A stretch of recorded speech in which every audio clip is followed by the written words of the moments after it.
I'd just like to talk briefly, I hope, this morning about a couple of things that are on that very long list of things that we tend to be careful how we talk about because there might be controversy. And not just controversy, but often confrontation over what we understand the rules to be.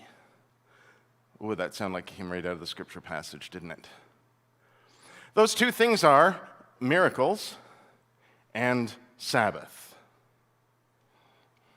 So if you are someone who has a very definite understanding of those two things, good on you. Feel free to come on down. Okay, good, okay.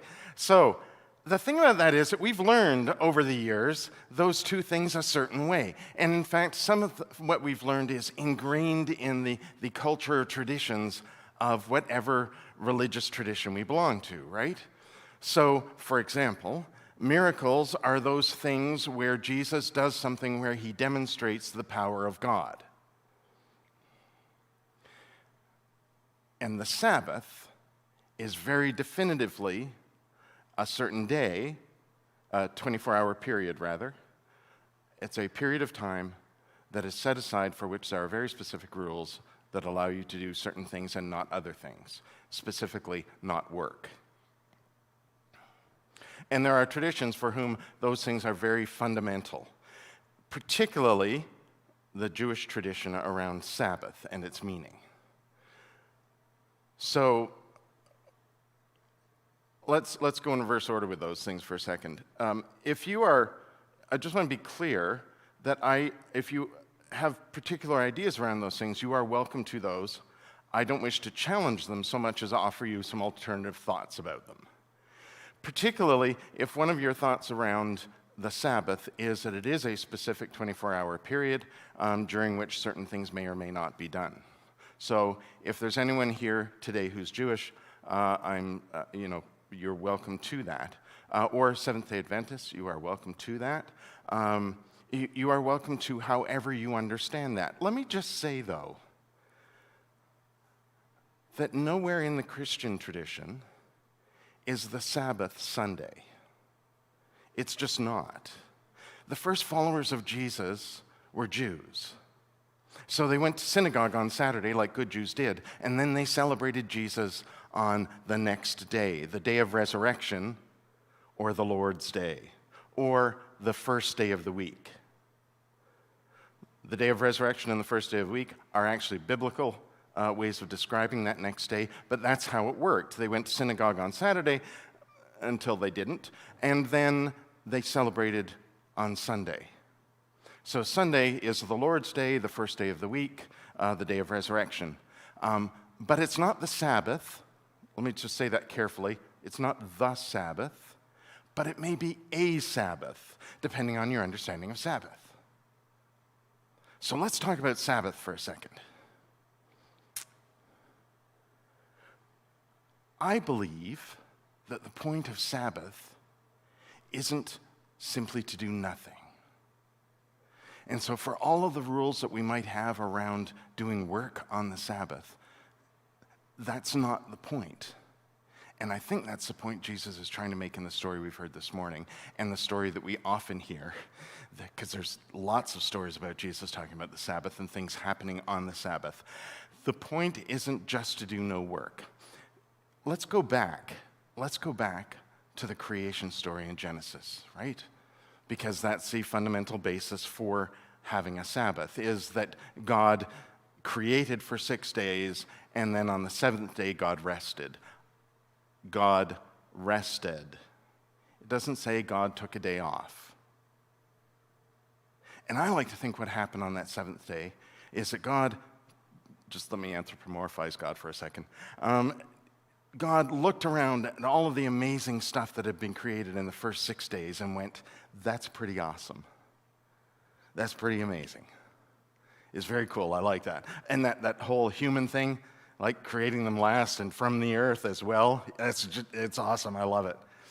And there was a fundamental moment of connection. In the stories of Adam and Eve in the garden, the first humans, where are they? They're in the great creation, and everything is awesome. It sounded like it came from the Lego movie. The song just jumped into my head. But it was, and that's the point, is that God looked around and everything was good for a while. However long 6 days is, however long a day is to God, or however long it took for that to change in the garden, there was a period there where everything was good. Not just because, hey, look, that looks good. It was because there was a fundamental connection between God and creation, between the first humans created of God and of the earth. A fundamental connection was happening. There was a relationship there, the connectedness that was recognized, and it was good, maybe even awesome. It changed. And then further on down the road, God, through Moses, leads the Hebrew people out of slavery in Egypt, the Exodus story. And they find themselves out wandering in the wilderness, and they wander in the wilderness for a lengthy period of time. And they wander in the wilderness for a lengthy period of time because by that point, they didn't know how to be with each other. They didn't know how to have relationships, how to create community, because they'd been controlled for so long. And before that, well, there was stuff happening, but they'd been controlled for so long they didn't know how to have community with each other and relationships and things. And so at some point in that story, Moses said to God, help me out here. And God said, well, here's 10 sayings, 10 things that could help you and the people create community with each other. 10 things that could really help if you just put these into your life. Very high up on that list, number 4, in fact, was the day of rest, the Sabbath.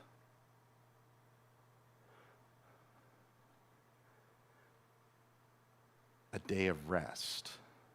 I think here was God thinking, here's an opportunity to reconnect. Here's an opportunity to find that moment that we had before, when we were so connected that you knew that I am in you and you are in me, and the whole of creation is connected. And it's good. So let's put in a period of rest. Let's call it Sabbath. Let's call it a time when you let go of all of the stuff that's happened around you and you reconnect with God, that you rest with God.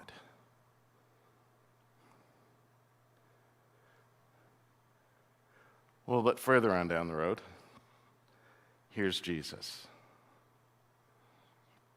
And Jesus says, what could be more appropriate to do on the Sabbath than heal? To bring life back to somebody. To help them reconnect. To help all of us reconnect with God. Remember, this is the same Jesus who elsewhere in the Gospels is going to say, come unto me, all you who labor and are weary, and I will give you a day off. No, I will give you rest. The same rest of the Sabbath, the same rest of the beginning of the seventh day. The connectedness with God. See, I believe that the thing about the life of Jesus of Nazareth, is showing us that the divine spirit and the human spirit which is in Jesus is in all of us. There isn't anything.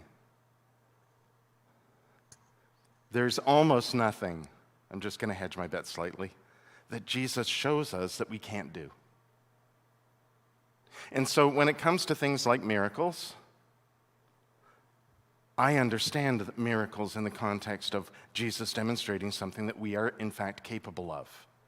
If we find our way into understanding the presence of the divine Spirit within all of us, as well as the human nature.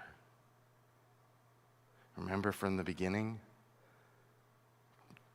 Created last, both of the divine Spirit and of the earth. That's what Adama means, right? Of the dust of the earth. It's why we say things like ashes to ashes, dust to dust. It's like we say things like returning to the earth. It's because we are both of the divine Spirit and of the earth. That doesn't mean that we're unique in creation. It means we are one with. That's the important piece. That we are connected. And so when Jesus demonstrates all of the ways in which we can love, Jesus is simply trying to show us that we are capable of that. And when it comes to the miracles, and again, if you're somebody who feels more connected to the story, if Jesus demonstrates the power of God in a way which we can't, please, by all means. Because I don't mean to make it sound like I'm trying to explain away the miracle. I'm not trying to explain away the miracle. I'm trying to point out to you the existence of miracles in our everyday life every moment. In fact, I would love it if I could just, I'm never going to see this vision, but I have a vision that one day we'll understand that. And miracles won't just become, it won't be that miracles become ordinary moments. It'll be that they become common moments because they happen so often. They do, by the way. So here's Jesus. He heals this woman. And in the story, it says basically Jesus called her over, touched her, and it was all good. So first of all, I've read a lot of stuff this week about people who have a theory of exactly what the condition was that the woman suffered from. Various spinal or back-related injuries, or diseases or conditions. Except Luke, who we've also traditionally understood to be a physician of some kind, doesn't say that it's a medical condition. He doesn't say it's a physical condition. He says it's a spiritual condition. It's not just a question of Jesus healing someone's physical condition. There's a spiritual condition there. And so what is that? I don't know. But whatever it is, Jesus somehow manages to free her from it. Whatever burden she's carrying, however she's feeling weighed down in life, Jesus manages to free her from that. Here's how I see that story happening. As much as I love the explanation of he just saw her in a crowd, went over, touched her, and everything was good, what if Jesus saw her in a crowd, sat down with her, talked with her for a lengthy period of time, and then gave her a hug, and she felt unburdened of some of what was weighing her down?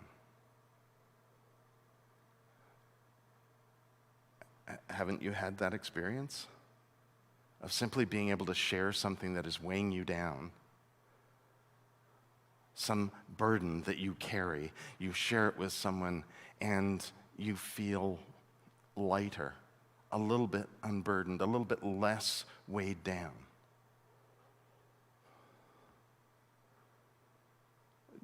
Don't tell me that's not a miracle, because it is. I think that's what happened in this story. I don't think it was one of those televangelist moments where you smack them on the forehead and they're instantly fine. I think it's Jesus took the time to help this person let go of some of their burdens and bring them more connection to life, to literally bring them back to life. That's a miracle.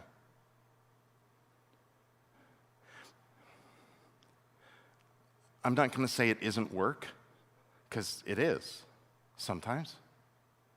In fact, if you're a professional who does that, you know it is. If you're simply a friend who sits down with someone and talks with them, you know not only has the miracle of lifting some of their burden happened, but by sharing it's tiring. It's work. It's good work.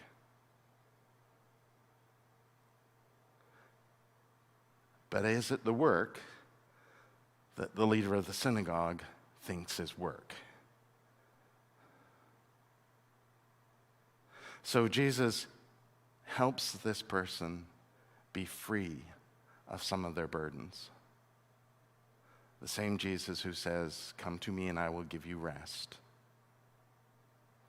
And then turns to the leader of the synagogue and points out how it truly is something appropriate to Sabbath.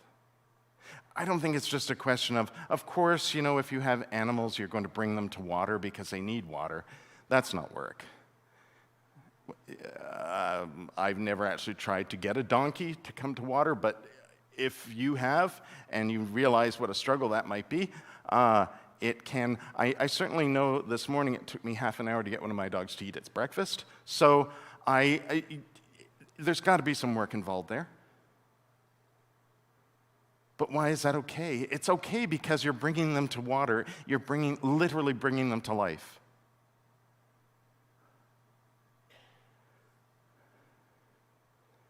Isn't that idea of rest what that's about?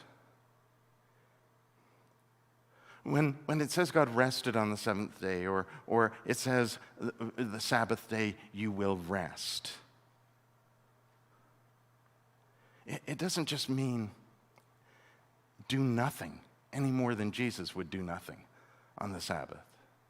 It means here is a moment of connection, reconnection, new connections.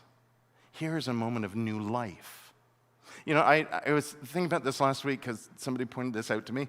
I do have a tendency to weight heavily the meaning of the life of Jesus of Nazareth in a way that seems like I weight that heavily over the Jesus of the cross who brings us closer to God, or the Jesus of the resurrection who demonstrates the presence of new life in the world every day. And despite the fact that I quite frequently try to say, I truly believe Jesus is an and with rather than an either or, it does seem like I kind of set it up like that the life of Jesus is more important than these other two. It's not. They're all equally important. And here's a perfect demonstration of that. Here's a moment where Jesus brings new life to someone and then points out the moment of connection with God. How bringing new life brings us to God. How that is a moment of rest with God. Whether that's time set aside intentionally as a certain period in your week, or you find a Sabbath moment whenever you can, please try to make them intentional. That's the point. It's not a moment to do nothing. We have lots of moments to sit around and do nothing. It's a moment to rest with God, to be intentional about our connection to God, to creation, to love, the oneness that is the thing, however you describe it, whether you use the language of religion and say God and follower of Jesus, or whatever language you use. It's a moment to rest in that connection with everything that is life, that energy of life. That's not doing nothing. And it can be work. Not the way that we would define work, like, you go to work. Or things that are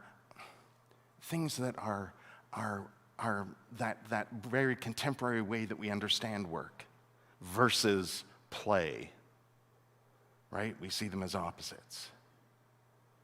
This is the work of the Spirit. This is a work of being connected with God. Sometimes it's easy. Sometimes it's very hard. Sometimes we need help. Sometimes we need Jesus to sit down with us and say, tell me your story. Share with me.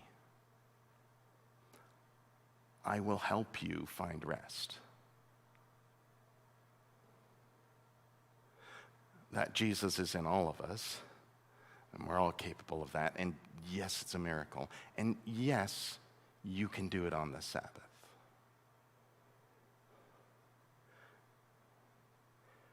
Resting with God is being connected, is being aware, not just of our connection to God, this sort of force out there, but the one that's inside us too, the one that's in all of us, the one that's in all things.